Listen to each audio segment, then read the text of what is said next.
Awesome. Okay, we're going to get started. So first, Pres family, if you've been watching the first two of these, you kind of know the deal here. I have all three of the pastoral residents with me. Nate Sell is here. We're recording on my computer, so I don't know if it'll be the same in the recording. I hope it will. He's in the top left. Nate is going into the kind of the final parts of the second year of his residency. Doing some job hunting right now in this kind of unprecedented time. Keith Dove is here. He's in the bottom left-hand corner. Keith and Alexander both came, I think last August or September, late August, early September, and they're here with us as well. So what we're going to do is I'm going to ask the residents questions, and we're going to try to make it as a conversation. So obviously it's a little contrived because there are questions, but if you've watched the other ones, you'll kind of know how this goes. And so the first question I have for y'all today is, how do you understand other Christian traditions? Is there enough Christian ecumenical dialogue? And so what I mean by this question is not talking specifically about how we refer to ecumenical dialogue, right? Folks of other Mediterranean faith traditions or Eastern faith traditions or what have you, but actually Christian traditions. Is the Baptist Church talking enough to the Presbyterian Church? Is the Catholic Church talking to the Lutheran Church? How do you understand those dynamics, and what do you hope for so that we can all kind of be the church in the communities that we serve? Yeah, I think I'll just jump in because that's kind of what I do. I don't know. I think it's yes and no in terms of like, is there enough ecumenical dialogue? I'll start with that point. I think that there is more and more happening. And I'd like to see, I think the main line in particular, as it gets pinched and becomes smaller and smaller, the necessity to be in communion with other mainline churches, in particular communities, is more and more important. And I think that's happening. And so, yeah, I'm encouraged by seeing Episcopal, Presbyterian, Lutheran partnerships, shared campus ministries, those kinds of things. I think that less and less people understand the minutia of the differences between different mainline traditions. And I think that's largely okay. We don't have cradle Presbyterians in the same way across America, or cradle Episcopalians, or cradle Lutherans, or cradle Methodists, where they can really tell the difference between the traditions. So I'm hopeful that there will be more of that. I'll also say that I think it's interesting. I feel more kinship towards traditions that might not historically have been as close. So especially in a Pope Francis papacy, I feel a lot more kinship to the Catholic Church than I might to other Protestant denominations that theologically are much farther away from me than the Catholic Church. So those are some of the things I'm thinking about. Keith, how do you feel about the lack of differentiation between the different denominations in America? It's like you knew that that's what I wanted to talk about. Yeah. You might have a little disagreement here. For the most part, I do agree with Nate. I think that ecumenical dialogue among the mainline is pretty strong. It's also, I went to not a Presbyterian school, so my education has been ecumenical, which may look different from y'all who went to Presbyterian seminaries. But every week I have a Zoom meeting with a Baptist, a Methodist, and a Lutheran. And I think that the ecumenical groups get along. But I know that people don't really know the difference between traditions, and that kind of drives me crazy.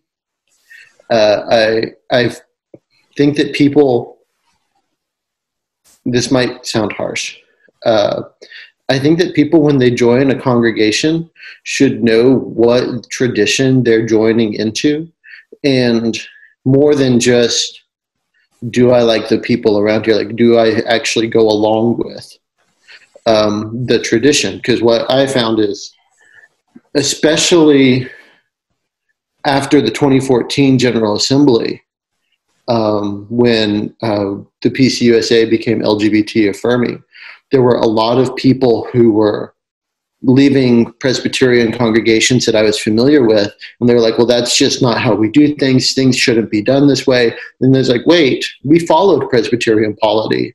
We did this stuff right. And it, I find those people's backstories, it's like, well, they were not actually like Presbyterian most of their life, had just become Presbyterian or came from other traditions and thought that the Presbyterian church should operate according to their old traditions, and left because the Presbyterian church was being Presbyterian. And so I think that more than just joining a congregation, I wish people would know what tradition they were actually joining. Because it's like, we talk about membership in our membership class, where you join a congregation, but when you become a member of a church, for us, you're becoming a member of the Presbyterian church, and you participate at a congregation. And so it's a larger thing than just what the local congregation is. Mm-hmm. So Keith, you said that you sit down with a Baptist, a Methodist, and a Lutheran. Mm-hmm. Can you rank those from your favorite to your least? I'm just kidding. Not the people, just the denominations. But we won't make you do that. Alexander, your thoughts? And Alexander, if you could maybe talk a little bit about how more collaboration between denominations can have an impact in communities, and also help bridge sort of societal gaps in This is probably because I'm reading a lot of James Baldwin right now, but my brain, and because of y'all's Crossing the Lynching Tree study, which I'm really enjoying reading your dialogue back and forth about that.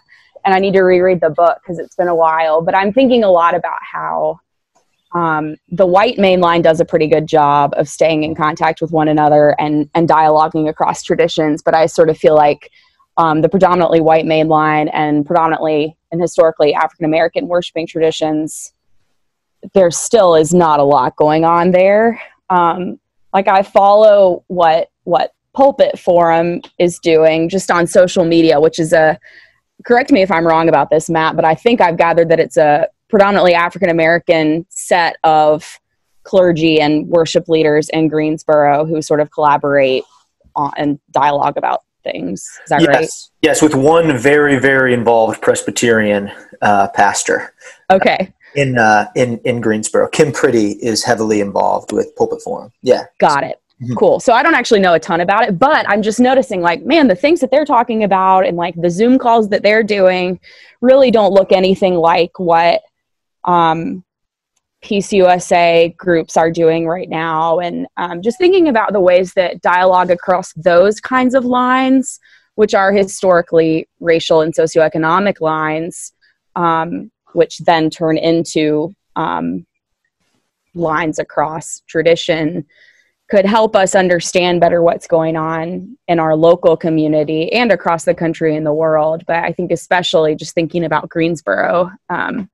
And I've been encouraged by, there are some folks in our congregation who are involved at St. James, and that's a really beautiful partnership. I know that Donna goes to their Monday Bible study every week, and those kinds of bridges are important. Yeah, but I really resonated with everything that Keith was saying and a lot of what Nate was saying also, just like a point.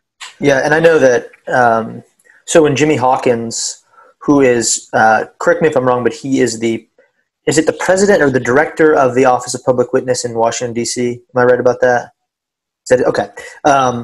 When he came last fall, sometime in the last, since I've been here, he came and talked to us in the at the church with a small group, and we had dinner, and he mentioned that I think he has long-standing ties with St. James, and he sort of mentioned that even that the St. James community is a predominantly African American community. That community sort of is not the Black community in Greensboro is not monolithic, right? So that community is also very different than a lot of traditional congregations. He said, like, for the virtue of being Presbyterian, right? Those things kind of carry over, racial lines a lot of times. And so that was interesting to just hear his take about that. Like, there are differences, but there are greater differences too that we could explore. And that's why I've been so thankful for, for the group that we've all been to with clergy, local clergy who get together. We just went to the Civil Rights Museum with those folks, and it was great. I've been really thankful for that group. But yeah, thank you so much. I think we all agree that more ecumenical relationships are good, right? Like we can all say, like, yeah, seems like a no-brainer. Okay, so I'm going to actually start with Alexandra on this one because I think this is a question that I wrote for you specifically. What hymn do you not need the hymnal for? I mean, it's probably a lot of hymns, but what I'm getting at is like, what hymn, when you like, maybe you don't have a bulletin with you and you hear it, struck up on the organ, you're like, oh yeah, like you're like, oh, the tingles, that's what I'm interested in. That's what the question is getting at. Well, when I was talking to my significant other about this question, I was like, the real question is, what hymn do I need the hymnal for? Yeah, right. There's no way to say that without sounding like a jerk. And I just said it, so now I sound like a jerk. I think, all right, I'm going to give you 3 that are the ones that like give me all the tingles, and I could say all the words to them. Immortal, Invisible, that's in my top 3. Holy, Holy, Holy, also in my top 3. And The Church is One Foundation. Okay. I think those are my top 3 right now. They change, but they change. How often do they change? All the time? Like, if I asked you tomorrow, would it be different or would it be probably the same? It would probably be different, but those 3 are always like in my top 7. Okay, it's kind of a rotation. Like MySpace friends. Exactly. Yeah. Okay. Nice. Nate. I mean, I think I would say I'm kind of boring. I'll go 3 as well. Top 2, I mean, Amazing Grace. You just can't, when you've attained perfection, like why, try and be edgy. So Amazing Grace, Come Thou Fount, is also just I've sang it 1,000 times and it never gets old. And then the third that I think about a lot is not in the Presbyterian hymnal.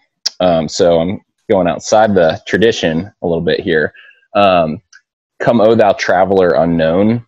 And I used it in a Presbyterian worship service, actually at First Pres and also in my senior chapel. And it's this beautiful, I think it's like a probably Irish or English folk melody, written by one of the Wesley brothers. And it's just about the wrestling with Jacob text. And it's awesome. Keith, can I guess yours? Sure, you can guess. Is it Onward Christian Soldiers? Is that your fave? All right, sorry. That's not one. Okay. All right. Give me your 1 or 3. It's not one at all. That'd be the back of my book. Okay. Yeah. Yeah. I don't know nearly as many as Alexandra for sure. I have like 3 standards that I really love, which are like, Be Thou My Vision, For the Beauty of the Earth, and Our God, Our Help in Ages Past. But of the ones that are lesser known, I really love O Day of Peace That Dimly Shines, to the tune of Jerusalem. It's super beautiful. I used it in Rejoice when I preached in December. That's become one of my new favorites. But yeah, those are the ones that, like, I think I said this in the interview that no one will ever hear of just me and Matt. Like, hearing those things on an organ, like, it's the equivalent of like me walking up to a stream or driving home and seeing the Ozark Mountains again, or like being in places that like really calm me and like have special meaning and like do spiritual things. Mm-hmm. Keith, yeah. I have to ask you. I know you're a huge baseball fan, and unfortunately a humongous St. Louis Cardinals fan. So, like, I'm gonna ask you an either or question, right? So you have to choose one. If you like, is it between hearing the organ at a baseball game and hearing the organ at a church service? Which one is your? I mean, I know that's a really mean question, but I think it's going to be tough for you to decide. Which one are you going with? I feel like I have to go with church. But like, my secret life goal is to become a baseball organist. So maybe Okay. if the baseball organist could just play Be Thou My Vision, I'd be good with that. Okay, yeah. But I want everyone to note that he had to pause for a long time. He paused for a long time to think about it. Okay. All right, we'll go on to the next question. So I be nice. Be nice with this question, but be honest too, right? Strike that balance. Are there any misunderstandings or huge misunderstandings that lay people have of young pastors? You can be general or specific, right? So I'm not asking like about an anecdotal thing, but if there's like sort of this stream of consciousness you feel like that folks from a different generation have of folks of millennial pastors, I would love to hear your thoughts on that. And obviously, when we ask a question like this, we're to make the question interesting, we're painting with a pretty broad brush. But yeah, I'd just be interested to hear if you think that you've heard some things where you think, well, that doesn't really identify me. I don't really fit there. And then what you think is true of all young pastors. Who wants to go first on this one? I can start. I've got two things that are like, they're not related. But the first one being a young pastor, and I'll even say that with our unique position as residents, and I know it's true for other people in similar residency programs, like there's this idea that we're interns, where we are not yet real pastors, but like all three of us are fully ordained and able to do anything, and like could be serving solo pastors in regular parishes where like we would just be it and all the only person serving that community. So like, there's this idea that we're not really pastors yet. Like we're doing some type of student teaching program where like, we're working towards it, but we're not actually pastors yet. And then the other one, which is very different, I think, is especially in our PCUSA tradition, there's this idea that young pastors are just like a bunch of raging liberals or political, like everything is political for us in a very partisan way of like, if you're a young pastor, then you're just a Democrat, that sort of thing, which I don't think is actually true. I think it's more of what we've talked about in our other interviews of this neo-orthodoxy movement, which we've talked about before, leads us to particular places where we believe certain things about politics and society, and we care about those things when we're not actually trying to just be Democrat or Republican or a traditional American bipartisan form of politics. Thank you for that. Yeah, I would just say that Keith pretty much covered all the things that were on the top of my mind. I was going to go to the second part of what he was saying as well, and just echo those sentiments that in terms of the partisan thing that resonates as true, and the neo-orthodoxy thing that resonates as true.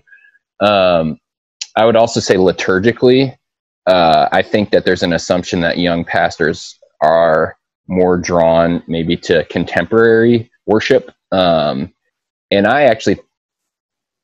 it's a broad brush. So I don't think that's true at all. I think, and we've talked about this before, I think a return to liturgy and a return to ancient practice is much more in keeping with what I'm seeing. I actually think what people tend to think of as contemporary is actually like contemporary for boomers when they were younger. And now that is the understanding of what contemporary is. And I'm not seeing that as a main draw for a lot of young pastors. So again, like sort of a doubling down on the neo-orthodoxy stuff, right? A return to the creeds, a return to the liturgy, asking questions about faithfulness, why we're doing these things, and maybe not asking so many questions about like what people like. Am I hearing you right when you say that? Yeah, absolutely. But I also think like people just do, like, I think my generation of pastors, or a lot of them, just like actual traditional liturgy and worship too. So it is a both. I wish it was so noble as just like, this is right. And so like, this is why we're doing it. But I actually think like the aesthetic appeal is there as well. And I mentioned in another one of these interviews that I think good liturgy is the guard against hokiness. And I certainly feel that way. So, Alexandra? I'm not really sure I have anything to add. I think there does seem to be sort of a broad assumption or understanding that younger pastors are interested in sort of reinventing the wheel. And I think I see that, I'm not talking about our church here, just in general, among pastors of a different generation, sort of an assumption that younger pastors are interested in doing something wildly different liturgically or pastorally or with programs than we've done in the past. And I think some of that is true. Like we do, I think, see differently ways that the church could be operating in different ways than we have in the past. But ultimately, yeah, I don't see that sort of wild, untethered creativity or whatever you want to call it. I see sort of a return to the faithful traditions and patterns of the church being the church in the way that it always has. So I don't really have anything to add. So if I altered the question a little bit to be a little provocative, I guess, is like, does it change if it's about young women pastors? Like, does that change your answer at all? I mean, like it's relatively new for the main line to have ordained women clergy. I mean, it's not like it didn't just happen, but it wasn't so long ago. Do you still see obstacles? Like, do you still see that there's perception gaps between you as a young pastor and maybe other young male pastors? Or do you think it's just that you might have to think about that? But do you think it's the gender dynamics change that would change your answer at all?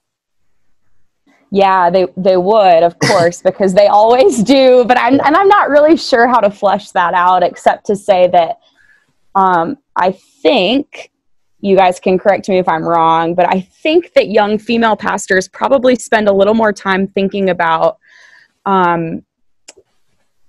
ourselves, the way that we present ourselves in relationship to the other female pastors that we've known in our lives. So I'm talking about things like sort of, do I act very feminine, or do I act very sort of mirroring the male dominant patterns that I've seen in professional leadership in a way that I'm not sure that young male pastors have to think about or choose to think about. And because there are likely fewer models for us to look to, and because the older generation, that sort of first wave of women being ordained, had so many obstacles. I think you can see this like in politics too, right? They sort of had to act a particular way that I have a little more freedom and sort of really living truly into who I am and how I present and all of those kinds of things. Mm-hmm. I'm really talking off the cuff here. No, I would that's have great. to think about it more to give like a more concise answer, but yeah, I think gender changes pretty much everything still in the church. So, yeah. Thank you. Okay, Nate, you're going to go last on this one. Do you have a favorite author? Who and why?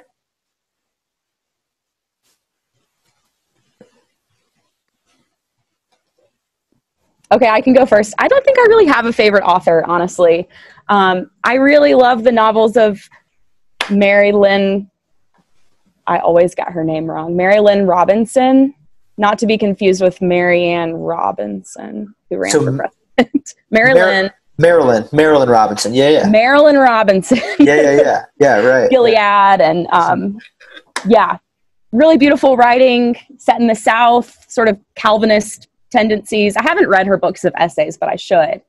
And And I don't really reread books. That's something I'm trying to be better about. Like I never even reread the Harry Potter books, which I loved so dearly when I was like in 5th grade, but I've never reread them. So I don't think I really have a favorite author. That's just one I was thinking about. Okay, nice. Yeah. I see, like, I have a really, really close friends who named their first child Ames. And so you see a lot of like, I've seen a lot of folks who I went to divinity school with are a little bit older than me in the pastorate, and you have like, all these Ames babies coming out, specifically Reformed folks, because they love Marilyn Robinson so much, and one of her famous characters is a pastor named John Ames. Yeah. And so yeah, I loved Housekeeping. I thought Housekeeping was amazing. So that's one of my favorite books as well. All right, Keith. Yeah. I'm interested in that. So I've noticed that my favorite authors have been changing over time, and I don't really know what to make of it.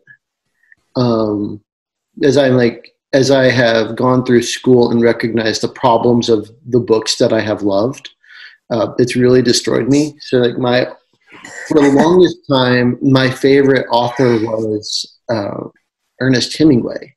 Like I love The Old Man and the Sea and A Farewell to Arms. And then I reread them about halfway through divinity school. Like, oh, there's a lot of stuff going on in here that I don't think I really like or support. Right. I do love Steinbeck, and I haven't stopped loving Steinbeck. Steinbeck is who I turned to after the stained glass of Hemingway broke apart for me. And Steinbeck's ability to analyze large structures and to put them into narratives, like I'm thinking of Grapes of Wrath, that's really important work and stuff to pay attention to.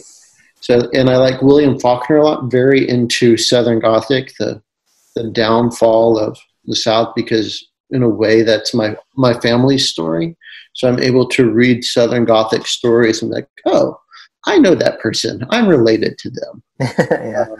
But I've noticed, like, for the longest time, I just read white dudes, like American white dudes from 1920 to 1940.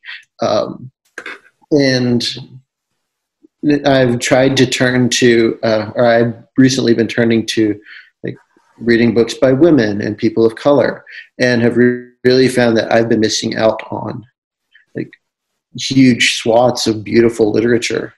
And so, like, I don't even know who my favorites should be anymore, because I'm discovering all this beautiful stuff all the time that just isn't in the high school canon of what is good literature.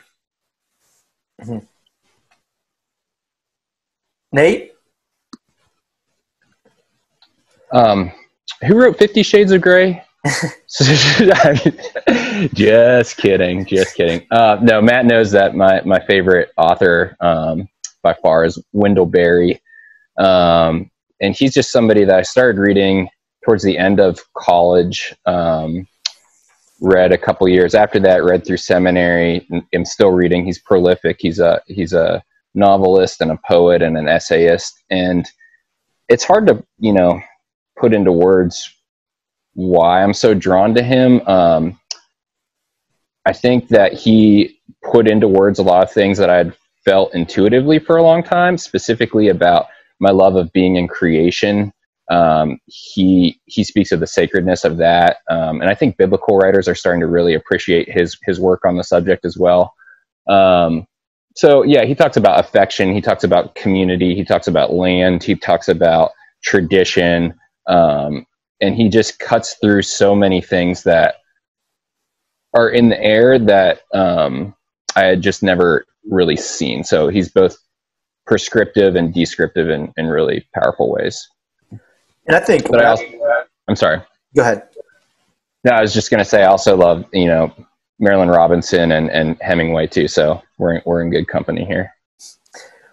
I'm so glad that, you didn't force me, but you said you should read this, because Wendell Berry, the name floats around divinity schools and graduate schools and even colleges all the time. And I've just been struck by how, when he changes genres, how he can be so effective in a bunch of different voices. And so, like, the first thing I read from him was like a polemic. It really was. I mean, it was a polemic against sort of the agribusiness in America. And then that was great. And so is his poetry. And so is, so are his novels as well. So yeah, Wendell Berry's great. And I think what's interesting too is for me, I think this is really nerdy, but the current trend in America is like to separate everything into individual boxes and specialize in all these things. It's like, I have my church life, I have my home life, I have my work life. And he just like breaks down. I think he's really good at breaking down all those barriers, and you like pull on one strand and you start to see how everything's so interconnected. Mm-hmm. All right. The last question here today, it's pretty basic. It's a pretty simple question here. What is the church's role in society?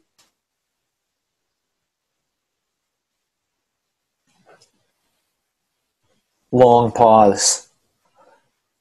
Come on, somebody take a swing. I think Keith said he was going to tackle this one first. Okay. My hope is that the church's role in society, I guess we'll return to the Book of Order very quickly. The church's role is always to proclaim the gospel and further the mission of God.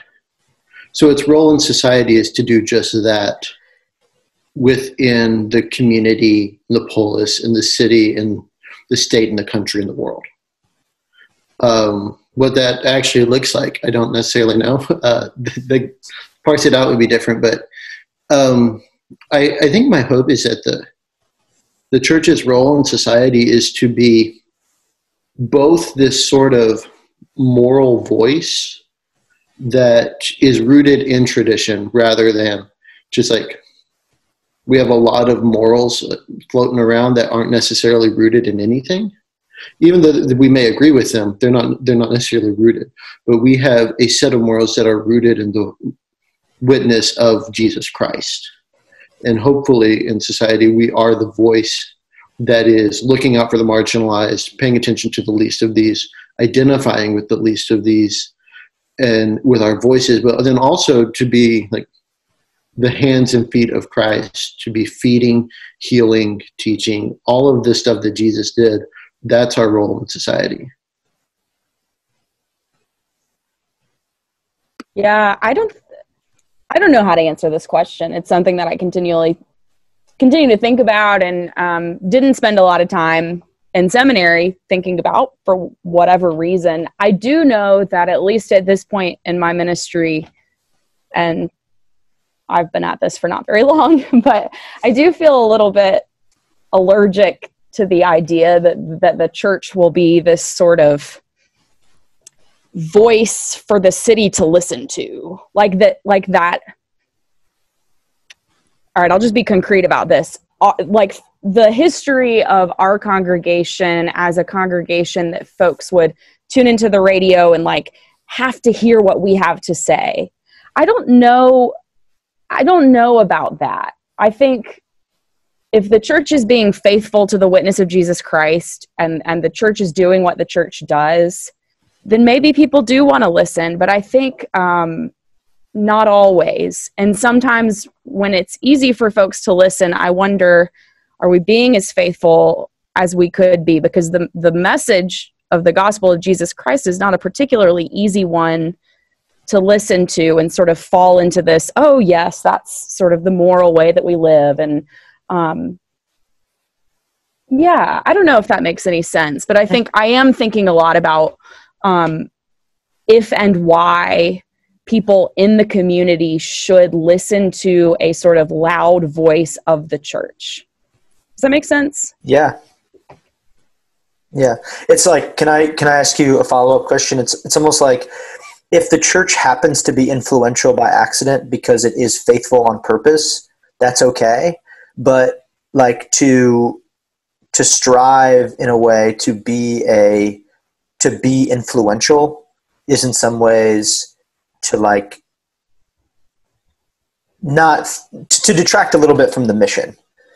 I think I do believe that. And I know that there are older pastors, I shouldn't say older pastors. There are other pastors in our tradition who would really disagree with what I'm saying. And I respect that. But I think particularly thinking about the way that our culture and society feels right now, at least in the United States, people our age are not particularly interested in listening to the voice of the church because it's the voice of the church, right? It's just a very different climate than pastors who started their ministry in the 70s or 60s might have experienced. So I don't know how much of what I'm saying is affected by how I've grown up and my age, but that's, yeah, I agree with what you're saying there. Mm-hmm. Yeah. And also I wonder if, and you can pass, I wonder if you can talk about how that is, how what you're saying is different than what I often hear as kind of a response to that is like, well, I don't think we should just opt out, right? Like what you're saying, I don't think is like some sectarian sort of fideistic option, right? You're not saying, well, we should be Anabaptists then all, live away from everyone and have our own little societies. That is just, I just want to be clear. That is not what you're saying, correct? That's correct. Okay. Okay. All right.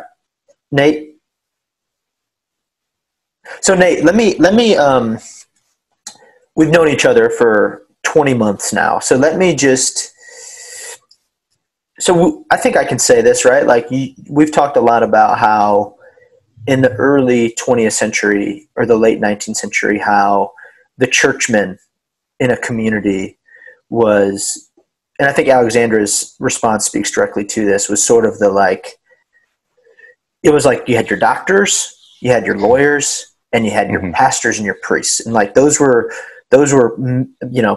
men typically always, of high standing, of education, of integrity, but really it was sort of like the town's nobility, in some ways. And so perhaps because the context has changed, that's no longer relevant, but also I know you well enough to know that some of that there's something in there that you still want to recover as well. So can you talk about that in terms of the question that I asked? Yeah, I don't think I can do it eloquently, but I'll give it Sure, a shot. Yeah. I think it's more of like an impulse towards seriousness. Like it really saddens me that people, and maybe this is the wrong thing to be concerned about, maybe to Alexandra's point, but like it saddens me that people don't think of the clergy as serious people or deeply thoughtful people in society, like to the point where to our last discussion, like I'm hesitant to describe what I do for a living out in public because I assume people will assume that I'm haven't thought deeply about things, or I'm not a serious person, or not highly educated person, and maybe these are all worldly desires, right? But I do think there's some sense of it used to be, right? Our university system comes from educating clergy. Princeton University comes from wanting to have an educated clergy. Our hospital system comes from the church.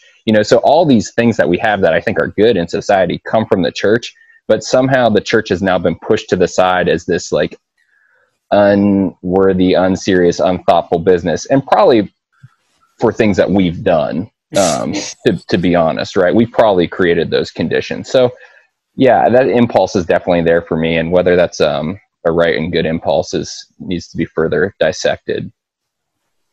I want to say what I was saying about the history of First Pres. I need to contextualize that a little bit before I get a bunch of angry emails. I don't think that our history of, being on the Protestant Hour and all of these lovely things, that is not in any way a knock against that history. That's an important and rich history of the community caring what our congregation thinks. And that's something that's not afforded to a lot of communities, particularly, again, thinking about historically African-American worshiping communities. Just imagine, right, what that might have looked like. Anyway, I'm mostly just saying that I feel like things are different. And I think Nate has just pointed to that. And I'm a little different from Nate. I don't really feel sad about that. I hope that something beautiful and better is birthed from this age of people not really taking pastors seriously. And I do think we've sort of done it to ourselves. I don't know that the PCUSA has done it to ourselves, but it doesn't make me super sad, but I just wanted to sort of flesh that out a little more than I did, be less flippant about it. Yeah. Thank you. Yeah. And I think one of the ways that I've been thinking about this, just in our, like the current news coverage, is like just the way the word science gets used. And it's really silly. I mean, it's so like, here's what I'm not saying. I am absolutely 100% like, let's listen to the experts. Let's listen to the people who know exactly what they're doing about this. But like, I hear people say on TV, like, well, we can't do this thing because the science just isn't there yet. Like, that is an unintelligible way to use that word. And I know what they mean, right? But what I'm getting at is it seems like scientists and statesmen and business folks, they are tasked with thinking about the ultimate things, right? The good things and how you should be a noble person in society. And this is a quote that gets attributed to Will Willimon, but actually Will Willimon stole it from Stanley Hauerwas. And he says, like, the clergy is, just a quivering mass of availability. and it's just this idea that, like, okay, well, these folks on Sundays give us some things to think about and some interesting perspectives, but let's listen to the experts about the ultimate things. And I think that touches on both of you guys. I agree completely.